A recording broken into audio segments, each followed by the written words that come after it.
So a lovely little pond today, and we are netting and electrofishing. We've done a few sweeps, caught some nice big carp, but and lots and lots of different tench, loads of different year classes of tench, which are doing really well. They're living in the reed beds, loads of different sizes, from a centimetre to about a pound, and they're doing really well. It shows the water quality is absolutely fine, and there's loads of these, which is great. But the carp, every single one we've caught like this, classic cormorant predation, and it's the only reason these ones have survived is they're quite fat and chunky. So there's some older damage and some newer damage, so these have been real survivors because they've literally been had a few times, not just once or twice. Old damage, new damage, very fresh. But they're lovely little fish, and these will survive this, but it's a real shame, and just shows you what the cormorants can do. Even this one, pretty little fish, he's been marked up and lucky to survive really.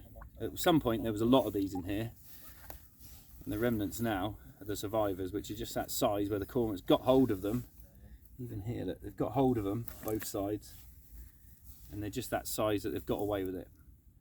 So trying to keep cormorants off. Everyone's under the same amount of pressure these days with predation.